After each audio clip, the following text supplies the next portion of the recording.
This is a offshoot of the Galaxy Note 4, which basically means this has the same specs and overall design and software experience as the standard Note 4, but introduces some interesting display features.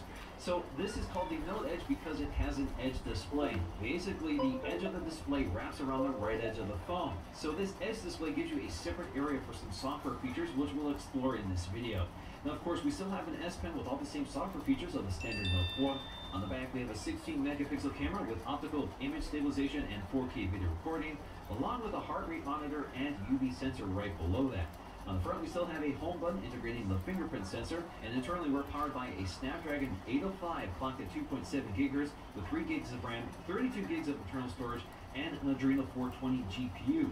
Now we have a slightly smaller battery here. This is at 3,000 milliamp-hours versus 3,220 milliamp-hours from the standard Note 4. Alright, so let's go and crack into my example of the Note Edge, which is supplied by AT&T, which unfortunately eliminates the Samsung packaging here. So let me go and slice into this. Alright, so lift the lid, and we have some paperwork, a quick start guide. Shows you some of the features, the buttons, the edge screen they're talking about here, as well as the S Pen. Of course, we're going to go through a lot of this in this video. So there it is. As you can see here, I went with the white version, which I think looks a little more interesting with a curved display. So you can pick this up out of the packaging here, and flip this around and peel off the plastic on the back, and the plastic on the front here. We'll tab up here. There we go. So you can see right away that curved glass edge, which is really interesting. All right, let's set that aside for just a moment while we take a look at the content. So, of course, we have our SIM inside, and then we have some more paperwork. So inside we have a pamphlet pushing soft card, which is a payment app, which uses NFC, and then Milk on the back, which is Samsung's music service. And then we have health and safety and warranty guide information. Now let's get to our accessories here. So, of course, we have our 3,000 milliamp-hour battery, which integrates NFC, so the NFC radio is built into the battery once again, which is what Samsung likes to do here. Now inside we have our micro USB charging cable, pretty standard stuff. They also give us these replacement S Pen nibs with a tool to remove and install them.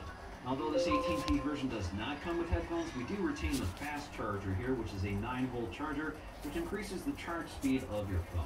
Now the first thing I want to do here is pop in our battery, so let's go and pop off the back panel. And we're going to slip in our battery like so. So as always, we have a micro SIM slot, and up top we have a micro SD card slot, which supports 128 cards.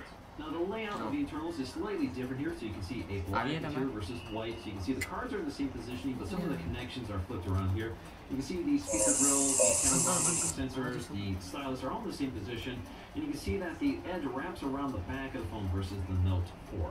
Now on the inside of the cover, you'll find a little shield here, but the NFC technology is built into the battery. Alright, so let's go and snap this back on here.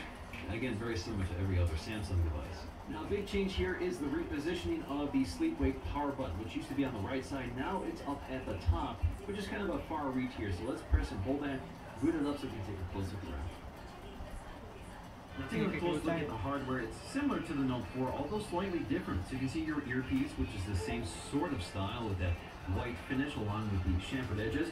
You see our ambient light sensor and proximity sensor also in the same relative location. Then we have a 3.7 megapixel front-facing camera, again same spec, but it's positioned slightly differently here on the Edge versus the Note 4. Edge does seem to be a bit more yellow on the Note Edge design. Heart rate monitor, shorter display than the Note 4. So this is 5.7 inches with a resolution of 1440 by 2560. This is 5.6 inches with a resolution of 1600 by 2560. Now if you subtract the edge display, you still have a 1440 by 2560 display over 5.6 inches, but with that edge display, you're up to 1600 by 2560. So that gives us a higher pixel density on the Note Edge at 524 versus 500.